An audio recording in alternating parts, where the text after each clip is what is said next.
আসসালামু আলাইকুম। Graphic design career solution কোর্সের আরও একটি নতুন লেসনে আপনাদের সবাইকে স্বাগত জানাচ্ছি। আমরা ইতিমধ্যেই সিলেকশন টুলের বেশ কয়েকটি টুল নিয়ে আলোচনা করেছি। আজকে আমরা আরও একটা টুল নিয়ে আলোচনা করব। এটাও ওয়ান কাইন্ড অফ সিলেকশন টুলের মধ্যেই পড়ে, বাট এটা দিয়ে আমরা আমাদের ইমেজের স্পেসিফিক একটা এরিয়াকে সিলেক্ট করে সেটাকে আমরা কাট করে ফেলতে পারি, এবং সেটার নাম হচ্ছে ক্রপ টুল। সো আমরা এখানে আমাদের যে ভার্সন 2024 ভার্সন, এই 24 ভার্সনে আমরা এটা 3 নাম্বার যে রো আছে, 3 নাম্বার রোয়ের প্রথম কলাম, প্রথম যে টুল সেটাই মাউসে রাইট ক্লিক করলে আমরা এখানে ইন টোটালে 4টা টুলস পাবো। যদিও আমাদের 4টা টুলসই প্রয়োজন পড়বে না, বাট আমরা দেখার চেষ্টা করব 4টা টুলসেরই কাজ। আর এটা হয়তো আমার এখানে যে স্ট্যাকে সাজানো আছে আপনাদের সেভাবে নাও থাকতে পারে। হয়তো আমার এখানে 3 নাম্বার রোয়ের প্রথম যে টুল সেটাই হচ্ছে ক্রপ টুল, আপনার হয়তো ডান পাশে থাকতে পারে কিংবা উপরে নিচে থাকতে পারে। সো জাস্ট এই ধরনের আইকন দেখে আপনাকে খুঁজে বের করতে হবে কিংবা আপনাকে চিনে নিতে হবে। সো যখনই আমরা ক্রপ টুলে সিলেক্ট করব, আমাদের চারপাশ থেকে দেখবেন যে ডকুমেন্টটা সিলেক্ট করা থাকবে বা যে ডকুমেন্টটা আমাদের ওপেন করা থাকবে সেই ডকুমেন্টের চারপাশ দিয়ে একটা বক্সের মতন দেখা যাবে, এবং আমরা চাইলে সেই বক্সকে ধরে কিন্তু আমরা চাইলে এটাকে মডিফাই করে নিতে পারি যে কতটুকু অংশ আমরা সিলেক্ট করতে চাচ্ছি। সো ধরা যাক যে আমরা এতটুকু অংশ সিলেক্ট করতে চাচ্ছি, তাহলে এই মুহূর্তে আমরা যদি এই যে একেবারে ডান পার্সনে যে রাইট চিহ্নটা আছে এটাকে বলা হয় কমিট। সো এই কমিটে ক্লিক করি অথবা কিবোর্ড থেকে ইন্টার ক্লিক করি, তাহলে কিন্তু আমাদের এটা সিলেক্ট হয়ে যাবে এবং চারপাশের যতটুকু অংশ আছে সেটা বাদ হয়ে যাবে আর কি।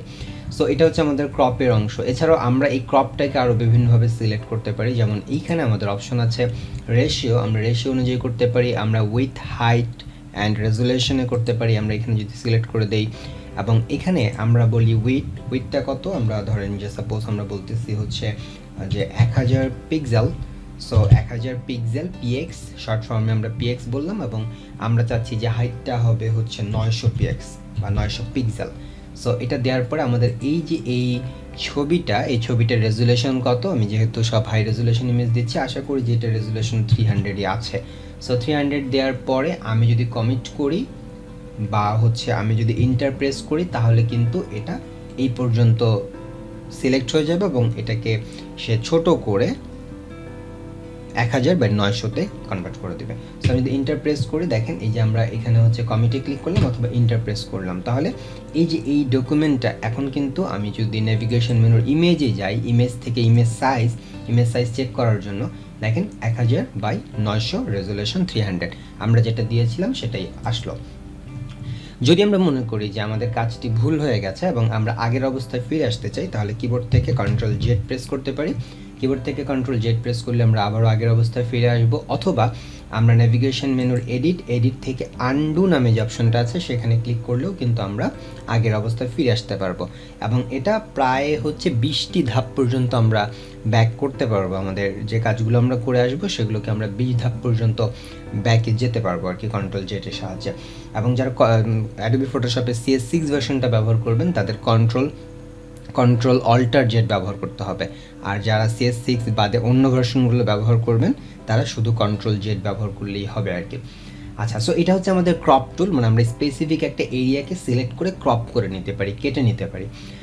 আর এরপরে এখানে আরেকটা টুল আছে যেটার নাম হচ্ছে পার্সপেক্টিভ ক্রপ টুল। পার্সপেক্টিভ ক্রপ টুলটা কি? পার্সপেক্টিভ ক্রপ টুলটাও আমাদের মাঝে মধ্যে ব্যবহার করতে হয়। যদি কখনো আমরা কোনো একটা ছবিকে স্ক্যান করি, ছবিকে স্ক্যান করার পরে তখন যদি সেটাকে আমরা ওপেন করি, তখন সেটা একটু বাঁকা থাকে। সো এই বাঁকা ছবিটাকে সোজা করার জন্য নর্মালি পার্সপেক্টিভ ক্রপ টুলটা ব্যবহার করা হয়।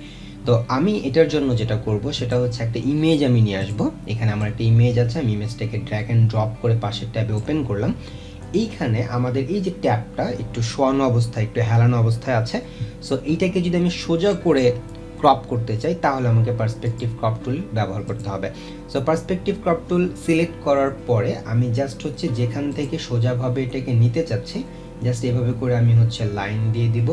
জাস্ট একটা করে ক্লিক করব, এখানে একটা ক্লিক করব যেখানে আমার এটার কর্নারটা আছে, এবং এরপরে আমি এই জায়গায় একটা ক্লিক করব।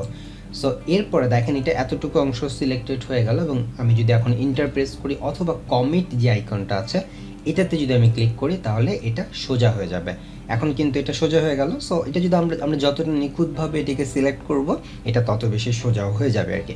সো বাঁকা কোনো ইমেজ থাকলে সেটাকে আমরা যদি সোজা করে ক্রপ করতে চাই, তাহলে আমাদের পার্সপেক্টিভ টুলটা ব্যবহার করতে হবে। এরপরে হচ্ছে আমাদের স্লাইস টুল এবং স্লাইস সিলেক্ট টুলের কাজটা যদি আমরা দেখি, স্লাইস টুল হচ্ছে আমরা এই ছবিটা দিয়ে দেখার চেষ্টা করি। স্লাইস মানে হচ্ছে কি ছোট ছোট অংশে কাটা বা হচ্ছে এটাকে আলাদা করা আর কি।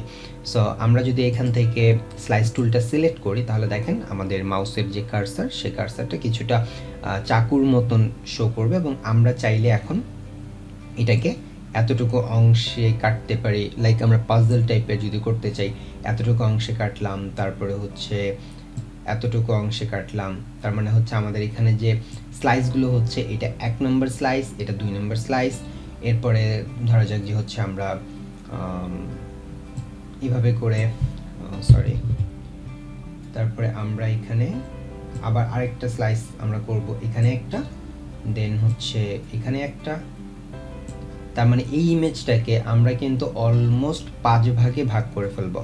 ঠিক আছে, 5টা স্লাইসে আমরা এটাকে হচ্ছে স্লাইস করব। সো 1 2 3 4 এবং 5টা আমরা ভাগ করে ফেললাম এই ইমেজটাকে।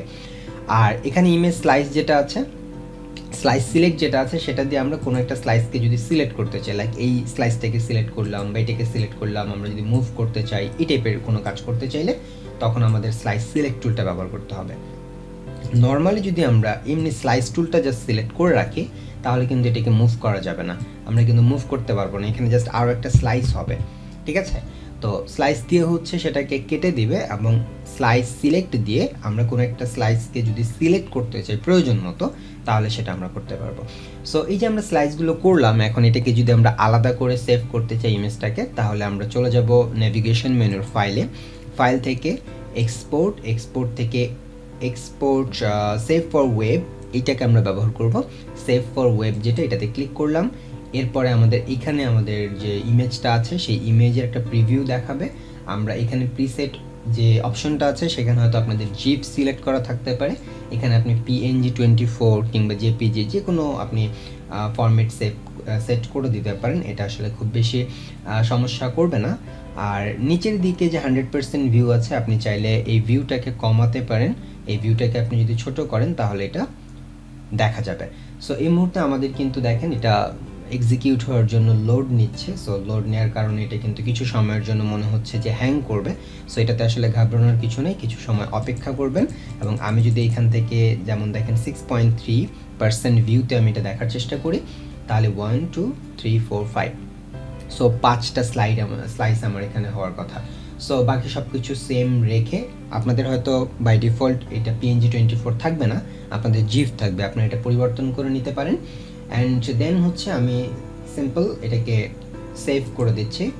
সো সেভ ক্লিক করার পরে এটা কোথায় সেভ হবে সেটা আমাকে দেখাতে হবে। সো আমি যদি ডেস্কটপের মধ্যে একটা ফোল্ডার করি, ডেস্কটপের মধ্যে আমরা একটা ফোল্ডার করলাম, নাম দিচ্ছি নিউ ফোল্ডার 2। এই নিউ ফোল্ডার 2, অথবা আমরা এটাকে নাম দিচ্ছি হচ্ছে স্লাইস, চেনার জন্য স্লাইস। এটার ভিতরে আমরা যাচ্ছি, এটার ভিতরে আমরা হচ্ছে এই ফাইলগুলোকে স্লাইস আকারে সেভ করে রাখবো। সো এটাই হচ্ছে আমাদের এখন কাজ হবে। সো এটা একটু সময় নিচ্ছে। সো যখন এটা সেভ হয়ে যাবে, আমরা যদি একটু আমাদের ডেস্কটপে যাই, স্লাইস নামে একটা ফোল্ডার ছিল, এই ফোল্ডারের ভিতরে আমরা যাচ্ছি, তার ভিতরে ইমেজেস নামে একটা সাব ফোল্ডার অটোমেটিক্যালি আমাদেরকে ফটোশপ তৈরি করে দিচ্ছে। এবং তার ভিতরে যদি আমরা যাই, তাহলে দেখা যাবে আমরা 5টা স্লাইসে কিন্তু হচ্ছে ছবিটাকে ভাগ করেছিলাম, এখানে কিন্তু আমাদের সেই 5টা স্লাইস চলে আসলো।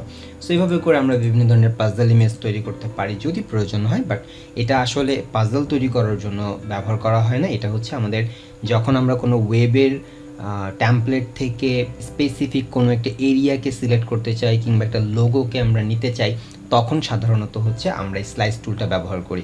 এটা সবচেয়ে বেশি ব্যবহার করে ওয়েব ডিজাইনাররা। তারা হচ্ছে PSD ট্যাম্পলেট থেকে সাধারণত লোগো, আইকন বা স্পেসিফিক কোনো একটা শেপ, সেগুলোকে স্লাইসের মাধ্যমে কেটে তারপরে হচ্ছে ওয়েবসাইটে কোডিং করার সময় ব্যবহার করে থাকে। তো আমরাও জেনে রাখলাম যদি ইন ফিউচারে আমাদের কখনো প্রয়োজন পড়ে, সো সেক্ষেত্রে আমাদেরও জানা থাকলো।